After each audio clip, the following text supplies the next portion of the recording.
안녕하세요. 이모티콘 작가 소콘소콘입니다.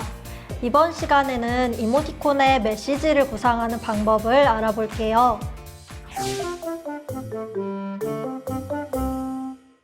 이모티콘의 캐릭터가 아무리 개성있고 귀여운 형태라도 메시지가 실용성이 떨어져 소통의 도구로 기능을 하지 못한다면 사용자의 입장에서 매력적인 이모티콘이 되기 어렵겠죠. 메시지를 구상할 때 실제 대화에서 잘 사용하는 메시지인지 생각해보며 구상해야 합니다. 예시를 통해 살펴볼까요? 꽃에 물을 주는 귀여운 소녀 캐릭터가 있습니다.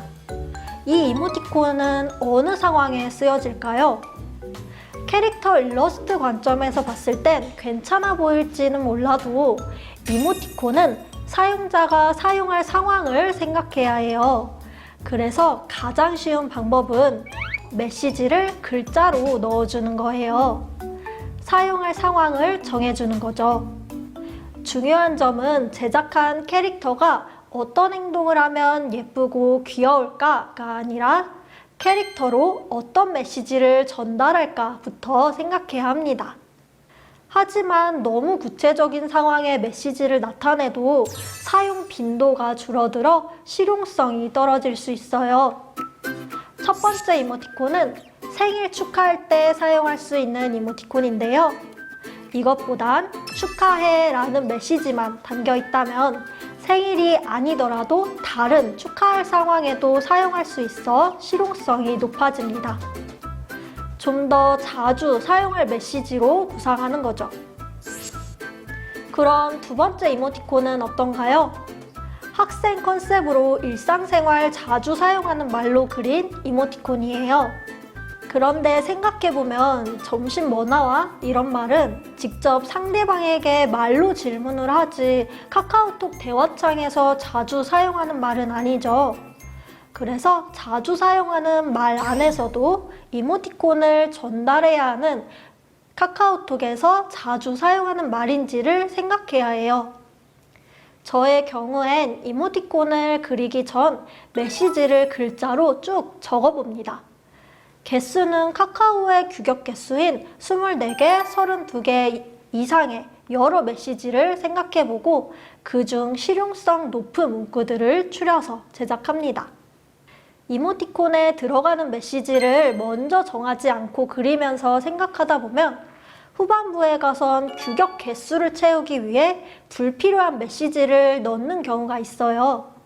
미리 정한 컨셉에 맞춰 탄탄하게 어떤 메시지로 구상할 건지 생각해 볼게요.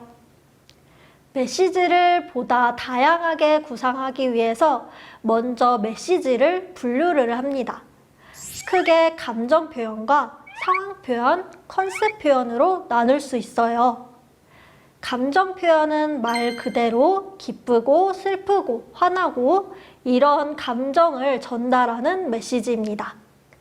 장기 시리즈 이모티콘으로 3탄, 4탄 그 이상이 나온 경우 그리고 하나의 메시지를 컨셉으로 잡은 이모티콘이 아니라면 사용자가 많이 사용하는 기본 감정들을 필수로 담아내는 게 사용성 높은 이모티콘을 만들 수 있어요.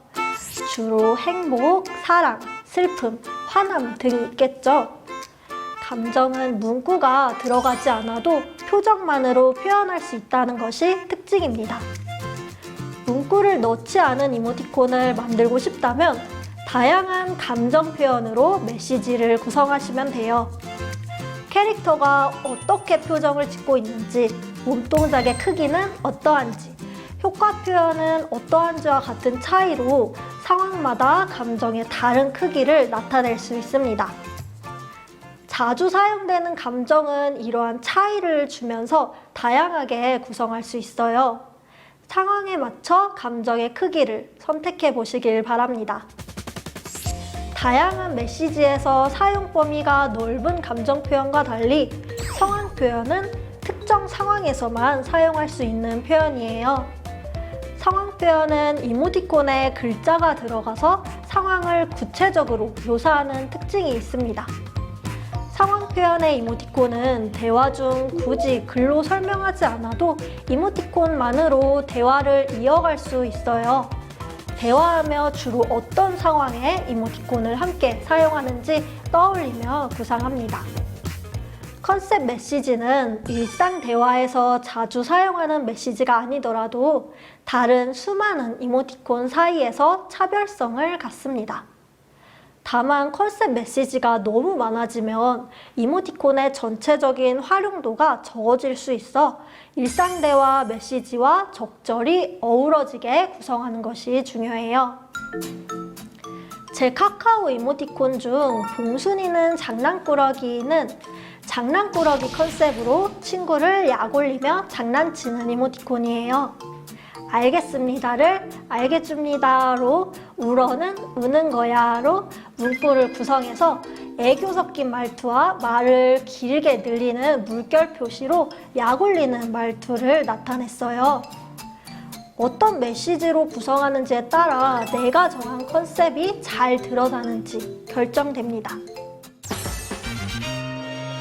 지금까지 컨셉에 맞게 실용성 높은 다양한 메시지를 구상하는 방법을 알아보았어요. 다음 시간에선 제작한 캐릭터와 메시지를 조합해 스케치하는 방법을 알아볼게요. 다음 시간에 만나요.